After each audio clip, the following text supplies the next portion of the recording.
What we are witnessing in Ukraine this spring is not so much a military offensive as a macabre pageant of failure, cruelty, and desperation.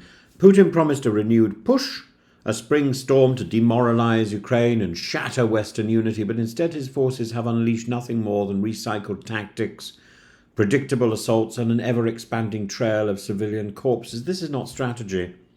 This is puppetry performed with blood-soaked hands. Let's begin with the most telling sign of Putin's weakness, the persistent targeting of civilians. Kharkiv, Odessa, Kyiv, not just military objectives, but cities, hospitals, bus stations. Just this past week, Russian attacks killed at least 13 civilians and injured dozens more. In Kyiv alone, 15 people required medical attention after ballistic missile strikes. These are not military operations. These are acts of cowardice masquerading as military necessity. And strategically, it is inept. Civilians are not Ukraine's army. Their suffering doesn't translate into battlefield gains. Morally, it's indefensible.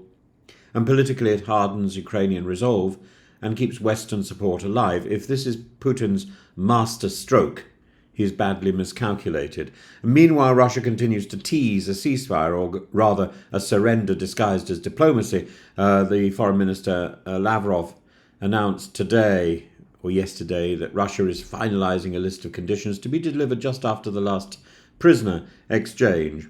But these ceasefire gestures are not real diplomacy. These are distractions. This is the Kremlin's favourite trick, staged the negotiation while planting the landmines. Even Donald Trump, until now embarrassingly deferential to Putin, has admitted after speaking to the Russian president that Putin doesn't want peace and believes he's winning. The pantomime's over. The masks are off. What's left is brutality and a complete absence of strategic depth. Which brings us to the battlefield. Ukraine's response has not been a grand counter-offensive, but something far more devastating: the systematic construction of kill zones. These are carefully mapped corridors of death, mined roads, guided artillery, drone fire, where Russian columns are not merely repelled, they are obliterated. The Belgorod and Kharkiv incursions are textbook cases. Dozens of tanks, armoured vehicles, reduced to flaming wrecks by the determination of the Ukrainian troops. Russian troops sent forward in motorbikes and civilian cars, as if desperate improvisation could conceal operational bankruptcy.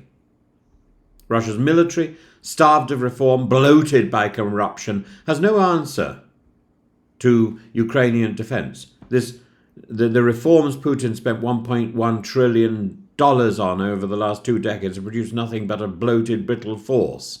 A sponge, as Professor Michael Clark put it, absorbing losses but incapable of delivering breakthroughs. Putin's only tactic now is attrition. Human wave assaults designed to wear Ukraine down through the sheer weight of numbers. It's reminiscent of the worst Soviet logic that lives are expendable and that progress is measured in corpses. But this isn't working. Russia has lost 950,000 soldiers to death, injury, or capture. Over 22,000 armoured vehicles are gone. It's the largest battlefield attrition in Europe since 1945. And still, Ukraine holds firm. Why? Because Ukraine has combined tactical intelligence with technological adaptation. Drones, precision artillery, early warning systems funnel Russian troops into death. And the absence of Ukrainian trenches in certain areas, often seen as a vulnerability, has become a tactical innovation. With no place to hide, Russian troops are exposed and shredded. So what's the endgame? Putin isn't winning. He isn't negotiating. He's bleeding his own army to create the illusion of movement. His goal appears to be territorial leverage ahead of a potential ceasefire dictated on Russian terms. But the cost is staggering and the map barely shifts.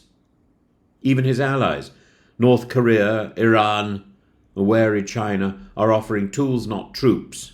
The Grand Alliance, Putin paraded on Victory Day as more delusion than reality. And domestically, the Russian people are suffering from inflation, declining services, and despair. But lack of will or safety to protest In the end, that won't work. That won't work because people will protest. People are already getting the word out. Russia, it seems, remains a land of professional sufferers, but there is hope on the horizon. This spring offensive is not a resurgence, it's a rout. It's a noisy, violent, expensive bluff from a leader running out of time, running out of opinions and options and credibility, and Ukraine is not merely resisting, it's outthinking, it's outfighting, it's outlasting. Putin may yet claim a temporary gain or a symbolic town here, a symbolic town there, but history will record his spring offensive not as a turning point, but as a final failed gasp of imperial hubris. Putin is destined to fail.